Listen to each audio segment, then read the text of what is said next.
మహిపాల్ యాదవ్ ఉన్నారు నాతో పాటు. డాక్టర్ మహిపాల్ యాదవ్, ఆయన ఉద్యమకారుడు, ఎనలిస్టు, సో అన్నీ ఆయనే. ఒకసారి మాట్లాడే ప్రయత్నం. అన్న నమస్తే. ముందుగా చాలా రోజుల తర్వాత కలిసినాం మనం. ఫైన్ అన్న. యా, బిఎస్పి బీఆర్ఎస్ పొత్తు మొన్నటి వరకు కేసీఆర్ని దొర గడీలు ఇవి ఇలాంటి మాటలు మాట్లాడిండు కదా ఆర్ఎస్ ప్రవీణ్ కుమార్. సో ఆయనతో పొత్తు పెట్టుకోవడాన్ని కొంతమంది జీర్ణించుకోలేకపోతున్నారు. ఈయనతో మనం మాట్లాడినప్పుడేమో పొత్తులు సహజం, రాజకీయ పార్టీ కదా మాది అన్నట్టు ఆయన మాట్లాడుతున్నారు. ఏంటి, ఎట్లా చూడవచ్చు దీన్ని? మీరు పొత్తు పెట్టుకున్నదే మంచిది అయిపోయింది భార్గవ్.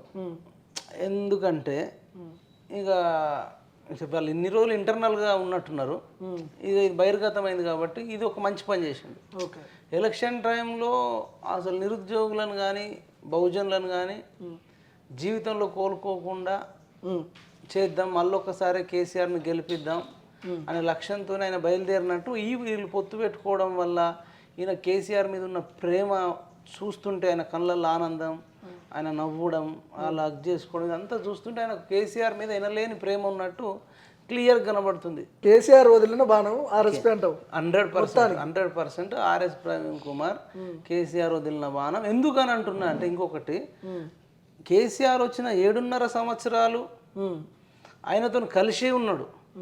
ఆ 7.5 సంవత్సరాలలో కూడా కేసీఆర్ అనేక అరాచకాలు, దౌర్జన్యాలు చేసారు. నేరెళ్ళలా కూడా దళితులను కానీ బీసీలను కానీ ఊచకోతకు వస్తే మీరా కుమారి గారు ఢిల్లీ నుంచి వచ్చి వీళ్ళని పరామర్శించింది. అట్లా రాష్ట్రంలో ఉన్న CPI, CPM, Kodandaram, BJP, Congress అందరు పోయి పరామర్శించారు. వాళ్ళని చూసి అంత షాక్ అయిపోయారు. కానీ ఆర్ఎస్ ప్రవీణ్ కుమార్ సార్ అటు సైడ్ కూడా పోలే. ఆ టైంలో దాడి టైంలో పోలే. ఆ టైంలో పేపర్ లీకేజ్ల విషయం ఒకటి, గ్రూప్ 1, గ్రూప్ 2 రద్దులు ఇవన్నీ జరిగిన నేపథ్యంలో ప్రవీణ్ కుమార్ ఒక ట్వీట్ చేయగానే గవర్నమెంట్ రెస్పాండ్ అవుతుండే. అవే అయ్యేది, మనందరం కూడా చూస్తున్నాం. ఆ బహుజనులు, ఆ బీఎస్పీ వాళ్ళు స్టేటస్లు పెట్టుకుంటారు, యాక్షన్ రియాక్షన్ అని వాళ్ళు అది చేసుకుంటారు. దీన్ని బట్టి చూస్తే, ఇప్పుడు నువ్వు చెప్పిన దాన్ని బట్టి చూస్తే వీళ్ళిద్దరు కలిసే చేస్తున్నారు అని అనిపిస్తుంది ఎవరికైనా. ఇప్పుడు మనం ఎన్నోసార్లు ఎన్ని ధర్నాలు చేసినా, రాస్తారోకలు చేసినా, గొడవలు పడ్డా స్పందించకపోయేది. కానీ వాళ్ళు మాట్లాడినప్పుడే స్పందించడం. ఓకే, అసలు నాకు మొన్న సాంబశివ గౌడతో ఇంటర్వ్యూ చేస్తే అమర నిరాహార దీక్ష చేయడం అనేది వాళ్ళ సిద్ధాంతం కాదట. దీక్షలు చేయడం, అమర దీక్షలు చేయడం ఇవన్నీ బీఎస్పీ సిద్ధాంతం కాదట. సాంబశివ గౌడన్న అంటే ఇట్లా ఆయనకు ఇట్లా చెప్పినట్టు, సార్ మీరు ఇది చేస్తే నిరుద్యోగులు ఇట్లా మనకు అట్రాక్ట్ అవుతారు అంటే అది కాదని చెప్పినట్టు. మళ్ళీ 4-5 రోజులకు 2 రోజులకు ఈయన వచ్చి దీక్ష, అమర నిరాహార దీక్ష, ఏదో దీక్ష 24 hour దీక్ష అనేసరికి ఈయన షాక్ అయిపోయిందట. ఓకే, అంటే ఆయన ఏం చెప్పిండంటే, ఇది మళ్ళీ కేటీఆర్ వాళ్ళ మనుషులు డైరెక్షన్ ఇచ్చి ఈ గ్రూప్ 1 ఆస్పిరెంట్స్, గ్రూప్ 2 ఆస్పిరెంట్స్, నిరుద్యోగులు, teacher aspirants, police aspirants BSP ఖాతాలోకి రావాలి. ప్రతి నియోజకవర్గంలో ఒక 10,000 ఓట్లన్నా తెప్పించుకోవాలి. ఇప్పుడు అసెంబ్లీ ఎన్నికల టైంలో మరి బీఎస్పీ బీఆర్ఎస్ కలిసి పోటీ చేయలేదు కదా. కలిసి పోటీ మీరు అన్నట్లు ఇప్పుడు ఒకవేళ కేసీఆర్ వదిన బాణమే ఆర్ఎస్పీ అయితే వీళ్ళిద్దరు పోటీ చేయాలి కదా అసెంబ్లీ టైం. అదే చెప్తున్నా. ఇప్పుడు కలిసి పోటీ చేసారు అనుకో, అసలు తెలంగాణ రాష్ట్రంలో ఎలక్షన్ ఎట్లా జరిగిందంటే ఒక గీత గీసారు. ఒకటి కేసీఆర్ అనుకూలమైన వాళ్ళు, రెండోది కేసీఆర్ వ్యతిరేకులు. ఓకే, మొన్న జరిగిన ఫైటు కాంగ్రెస్కో బీఆర్ఎస్కో మధ్యలో జరిగింది కాదు. కేసీఆర్ను ప్రేమించేటోళ్ళు, కేసీఆర్ను ద్వేషించేటోళ్ళు. ఓకే, ఇప్పుడు వీళ్ళు పొత్తు పెట్టుకున్నా అడిషనల్గా ఒక్క ఓటు బెనిఫిట్ కాకపోయేది. ఎందుకంటే కేసీఆర్ని ద్వేషించే వాళ్ళు ప్రవీణ్ కుమార్ సార్తో పోరు కదా, ఆ కాంగ్రెస్ సైడ్ రావాల్సిందే. కాంగ్రెస్ సైడో కొన్ని దగ్గర బీజేపీ సైడో రావాల్సిందే. కాబట్టి వాళ్ళు అట్లా పొత్తు పెట్టుకుంటే ప్రవీణ్ సార్కు ఇప్పుడు మన 1,00,000 ఓట్లు వచ్చినాయి కదా, మొత్తం 1000 ఓట్లు కూడా వచ్చేది కాదు.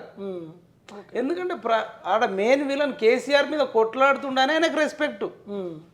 ఒకవేళ నేను కేసీఆర్తో కౌగులించుకుంటా అంటే ఆయనకు ఇన్ని రోజులు ఉండే రెస్పెక్ట్ ఉంటుండేనా? ఉండదు. ఇప్పుడు పొత్తు పెట్టుకున్నందుకే మొత్తం రెస్పెక్ట్ తొక్కు అయిపోయింది. ఒక్కరంటే ఒక్కరు బయటకు వచ్చి చాలా మంచి పని చేసిండు, అసలు ఇంత గొప్ప నిర్ణయం అని ఎవరన్నా అన్నారు వాళ్ళ పార్టీలోనే, విత్ ఇన్ ద బీఎస్పీ పార్టీలో. వాళ్ళ పార్టీ వాళ్ళు చాలా మంది బాధపడుతున్నారు అనుకుంటా నాకు తెలిసి. మనం మాట్లాడినాం, సాంబశివ గౌడ్తో కూడా మాట్లాడినాను. బహుజనవాదంతో మమ్మల్ని అందరినీ వాడుకున్నాడు, తిప్పించుకున్నాడు, ఖర్చు పెట్టించుకున్నాడు, కానీ తీర మమ్మల్ని మోసం చేసిండు అనే లైన్లో ఆయన మాట్లాడాడు. అలాంటి వాళ్ళు చాలా మంది ఉన్నారంట. భయపడతారు కదా, ఈయన ఐపీఎస్ కదా, పోలీస్ కదా, చాలా హింసిస్తాడట. ఇప్పుడు సాంబశివ కూడా నేను చెప్పాడు, మనం కాదు, నన్ను చాలా ఇబ్బంది పెట్టాడు మహిపాల్, నన్ను నేను గన్మెన్లోనో సంథింగ్ సెక్యూరిటీ ఏదో పెట్టుకున్నాడట ఈయన సాంబశివ కూడా వన్ ప్లస్ వన్ పెట్టుకున్నాడట. అసలు అటెంప్ట్ మర్డర్లు కూడా చేపించేంత దిగుతాడు. వాళ్ళ టీం చాలా దారుణంగా ఉంటుంది ఇంటర్నల్గా. ఆ టీంను మనం తట్టుకోలేము అని చెప్పేసి సాంబశివ కూడా అంత నెట్వర్క్ ఉన్న వ్యక్తి. ఆయనకు కూడా చాలా మంది పోలీస్ ఆఫీసర్లు తెలుసు, ఆయనకు చాలా మంది పొలిటీషియన్స్ తెలుసు, తెలంగాణ ఉద్యమకారుడు.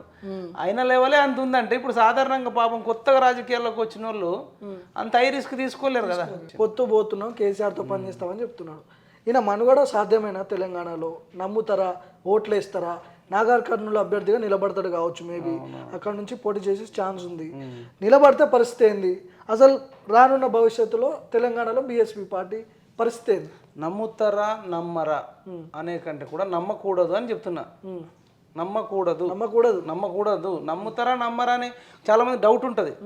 నమ్మల్లా వద్దా అనే దానికి ఆన్సర్ ఏంటంటే నమ్మకూడదు ఎట్టి పరిస్థితులలో. ఒకవేళ నమ్మితే నమ్మినోడే మోసపోతాడు. ఇప్పుడు ఆల్రెడీ సాంబశివ కూడా తిరిగిండు, మోసపోయిండు.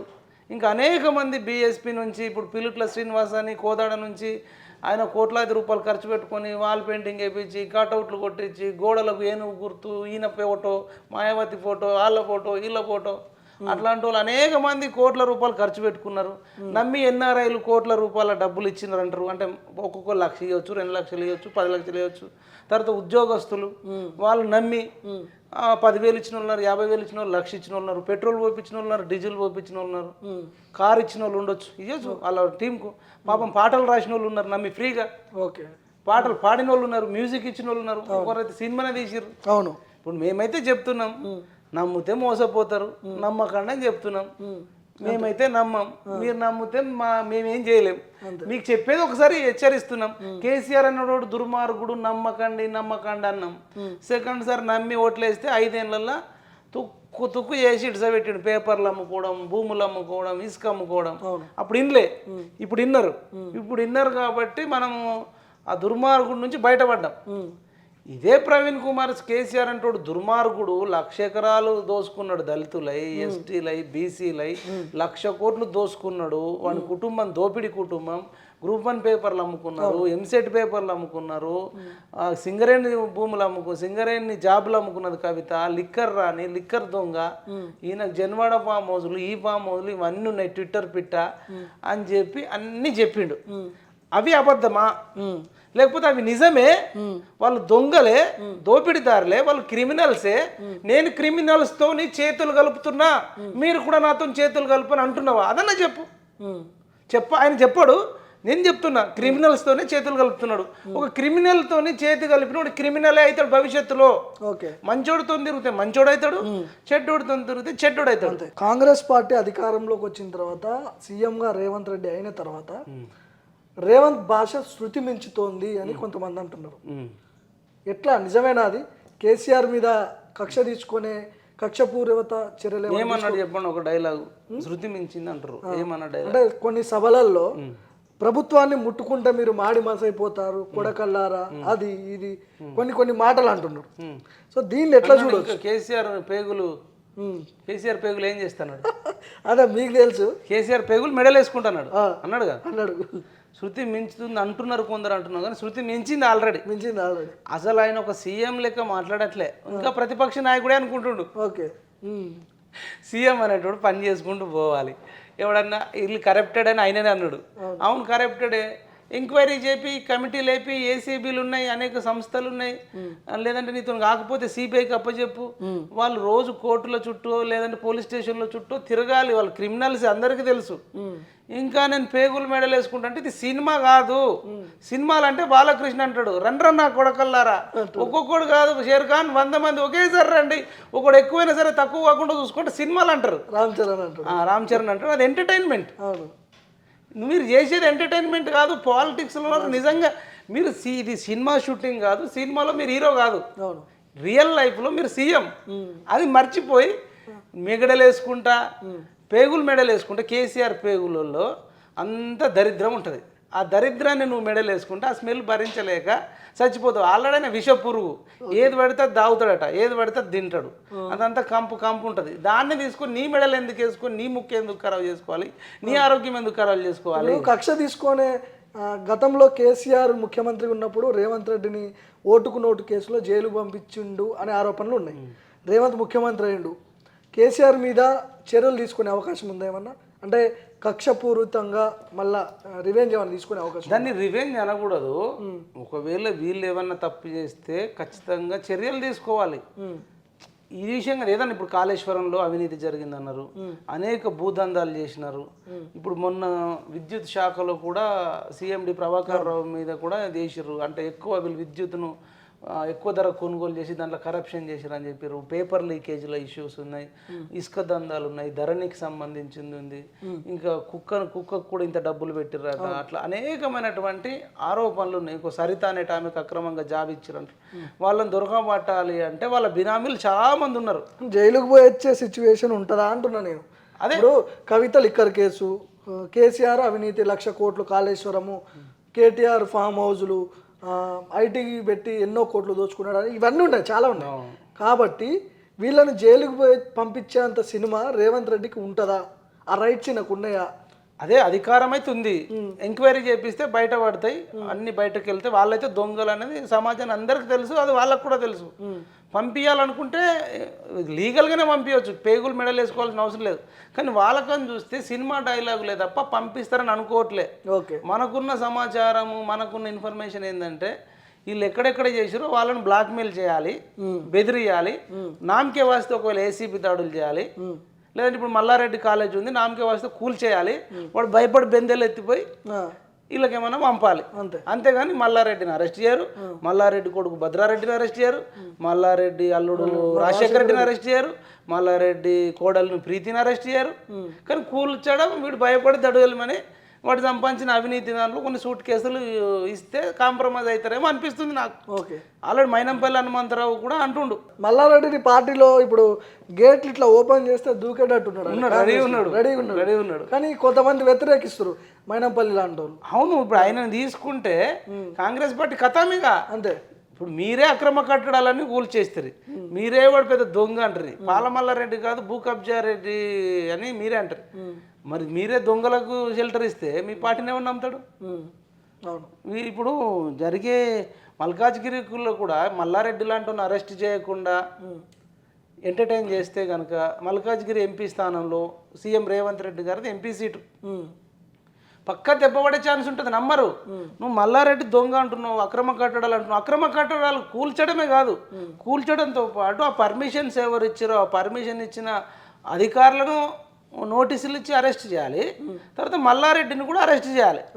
వీళ్ళని అరెస్ట్ చేయకుండా ఇట్లనే నేను కొట్టినట్టు చేస్తాను, వేడిచినట్టు చేయంటే మల్కాజ్గిరిలో ఇప్పుడు సీఎం రేవంత్ రెడ్డి ఈయన నిలబడడు, ఈయన ఎంపీ ఇప్పుడు సిట్టింగ్ ఎంపీ అంటే రిజైన్ చేసేవచ్చు. నెక్స్ట్ ఎవరిని పెట్టినా ఓడిపోయే ఛాన్స్ ఉంటుంది. ఓకే, అది ఈటెల రాజేందర్ గారికి పాలు పోసే ఛాన్స్ ఉంటుంది. ఓకే, ఎందుకంటే ఇప్పుడు ఆయన రేపు నరేటివ్ క్రియేట్ చేస్తారు. వీళ్ళు మల్లారెడ్డి రేవంత్ రెడ్డి ఒకటే, మల్లారెడ్డి రేవంత్ రెడ్డి వాళ్ళ అల్లుడు కొడుకు భద్రారెడ్డి రాజశేఖర రెడ్డి రేవంత్ రెడ్డి ఒకటే. వీళ్ళు బీఆర్ఎస్ కాంగ్రెస్ నాయకులు అంతా కలిసి కూడా మంచిగా వ్యాపారాలు చేసుకుంటారు. నరేటివ్ క్రియేట్ చేసిండు అనుకోండి. ఈటెల రాజేందర్ గారు ఆల్రెడీ తెలంగాణ ఉద్యమకారుడు, తెలంగాణ ఉద్యమంలో అత్యంత గొప్పగా పార్టిసిపేట్ చేసిన వ్యక్తే. ఇప్పుడు మల్లారెడ్డి పెద్దగా చేసింది లేదు, రేవంత్ రెడ్డి గారు పెద్దగా చేసింది లేదు. కాబట్టి నాకు ఇది చెప్పుకోవడానికి ఉంటుంది. తర్వాత మొన్న కేసీఆర్ ఓడిపోవడంలో ఈటెల రాజేందర్ది చాలా పెద్ద రోలు. ఒకవేళ ఈటెల రాజేందర్ గారిని బయటకు వెళ్ళగొట్టకపోతే మళ్ళా రేవంత్ అంటే కేసీఆర్కు ఇంత నెగిటివ్ కాకపోతుంది. వెళ్ళగొట్టినప్పుడు ఆయన తీసుకున్న దౌర్జన్యం అది దీంతో ముదిరాజులలో ఒక పెద్ద ముదిరాజులు కావచ్చు బీసీలలో ఒక పెద్ద అది వచ్చింది. తర్వాత ఆయన ఓడించడం కోసం దళిత బంధు పెట్టిండు. దళిత బంధు ఓన్లీ హుజురాబాద్లోనే దళిత బంధులో హుజురాబాద్లోనే ఇవ్వడం వల్ల మిగతా నియోజకవర్గాలలో ఉన్న దళితులందరూ కూడా రివర్స్ అయిపోయారు. ఇటు బీసీలు ఇటు దళితులు. అంటే ఈటెల రాజేందర్ గారిని నెట్టేయడం వల్ల నెట్టేసిన తర్వాత మళ్ళీ ఈటెల రాజేందర్ గారు గెలిచిర్రు. హుజురాబాద్లో కేసీఆర్ మీద గెలిచారు. దమ్ముంటే రాజీనామా చేయి కేసీఆర్ బొమ్మ పెట్టుకుని గెలిచినామని బాల్కా సుమన్ కేటీఆర్ హరీష్ రావు రెచ్చగొట్టారు. చలే చూద్దాం కేసీఆర్ ముఖం గొప్పదా ఈటెల రాజేందర్ ముఖం గొప్పదా ఉప ఎన్నికల్లో తెలుసుకుందామంటే ఇక అంటే ఇక సోషల్ మీడియా కావచ్చు మిగతా అందరూ కూడా ఆయనకు సపోర్ట్ చేసిర్రు. ఆయనకు కూడా ఫేత్ ఉన్నట్టుంది. దెబ్బకు కేసీఆర్ ఓటుకు 6,000 పంచిన, దళిత బంధు ఇచ్చిన గొర్రెలు ఇచ్చిన అప్పటికప్పుడు రాత్రికి రాత్రి రోడ్లు వేసిన కేసీఆర్ ఓడించారు. రైట్, థ్యాంక్ యూ అన్న. మైపాల్ యాదవ్ గారు అద్భుతమైన విశ్లేషణ అందించారు మనకు. సో చూద్దాం మల్లారెడ్డి మీద యాక్షన్ ఉంటుందా లేదా, బీఆర్ఎస్ బీఎస్పీ పొత్తుపై మరి పబ్లిక్ రియాక్షన్ ఎట్లా ఉండబోతుంది లోక్సభ ఎన్నికల్లో, ఇవన్నీ కూడా మాట్లాడుకుందాం. ఇంకా ముందు చాలా ఇంటర్వ్యూలు చేసే ప్రయత్నం చేద్దాం మైపాల్ అన్నతో. కెమెరా పర్సన్ రాఘవేంద్రతో మైక్ టీవీ భార్గవ్.